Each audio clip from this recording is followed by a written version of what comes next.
Hey there, are you looking to sell your home, but you don't want to go through a realtor? You want to save some commissions? Well, in this video, we're going to be going over the steps necessary for you to sell your home for sale by owner, or FSBO, and get your property sold for the highest amount of value in the quickest time possible.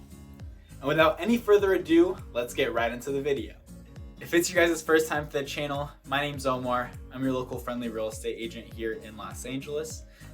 If you guys wanted to contact me, my phone number and email will appear on the screen. Don't hesitate to reach out, and don't forget to comment, like, and subscribe, and let's get right in the video. First, it's important to understand your local market. You're gonna want to go into Zillow and look at the previous homes sold in your neighborhood, especially within the same neighborhood or max 1 mile away with the same specifications as your home. So for example, if you have a 4-bed, 2-bath, go into Zillow and find out within the past 6 months to 1 year what those houses have sold for, so you're able to kind of get a range of what your home should potentially sell for in this market. Second, you're gonna need to do the major repairs necessary in your home. So if you know that your water heater needs to be fixed, or that there's holes in the wall, or some paint needs to be touched up, you need to address that in the very beginning so you're able to get a good start when you do list your property. A key part that for sale by owners usually neglect is the curb appeal. You want to make your house appear as inviting as possible, especially when people are driving down the street or when people get that first impression, because first impressions really do matter and they are necessary, especially in real estate. Next, after you've made those fixes, you're going to want to take professional pictures of your home. Many people will just take pictures on their cell phone camera, but it will never turn out as good. And you're going to want to have your place as clean as possible. You want it to seem as professional as possible for that client, especially if they are just viewing it, let's say just on Zillow, and they're just seeing the pictures. You want to have pictures that are perfect.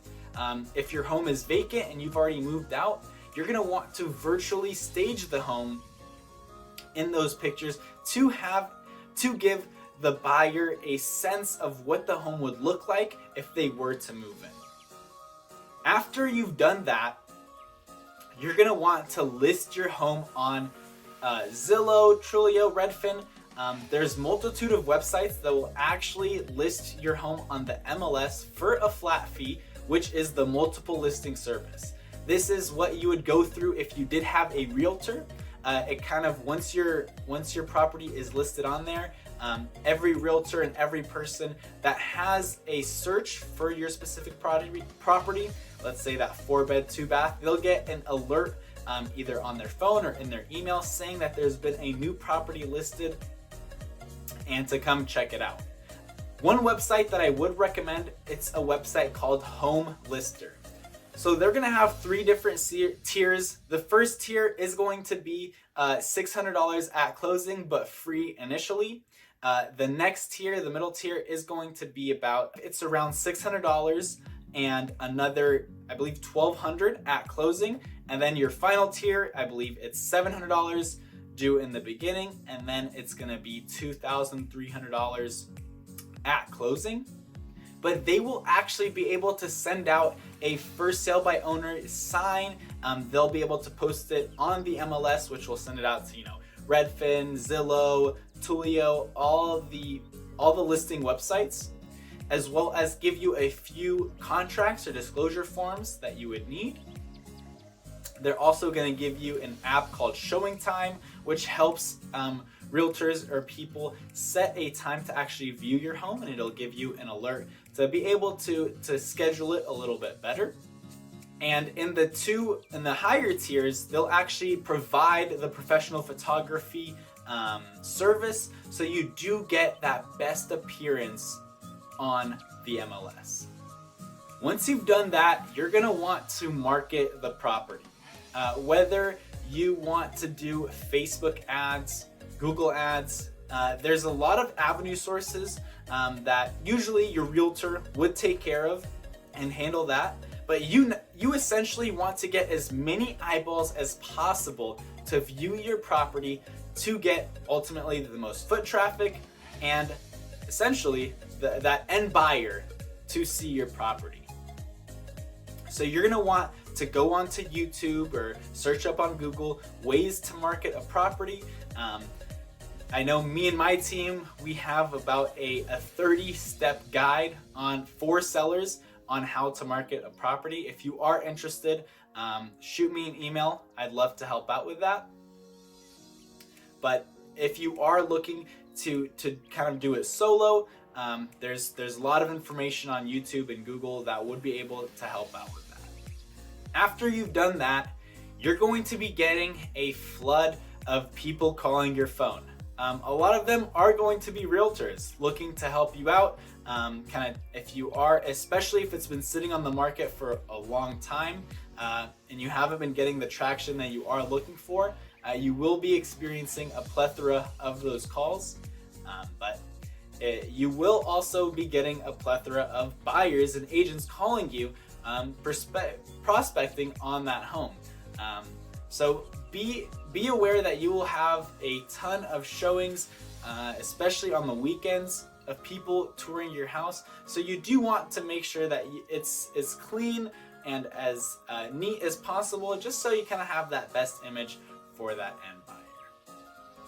After you've had a few people walk through the home and you find that person that really loves it, you're gonna start negotiating with the buyer.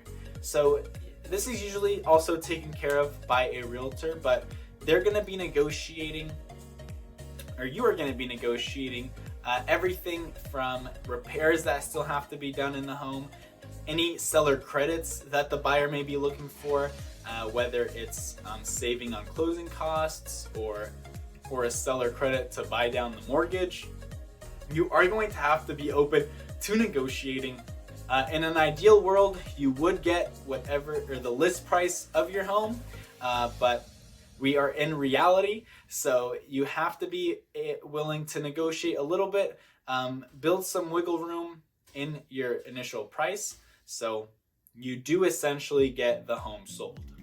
So after you've done negotiating, the buyer's agent will send you a contract, which is basically going to contain all of the timelines for the inspection, appraisal, any contingencies that they have on there. And it's important that you read the entire contract when going through it, because once you do sign it, there's no turning back from there. It's important that you also seek professional help if you don't understand something in the contract. You have to make sure that you understand everything in it, because some of the words and verbiage may be a little bit confusing, but with a simple Google search or a call to a legal professional, they will be able to help you out with that.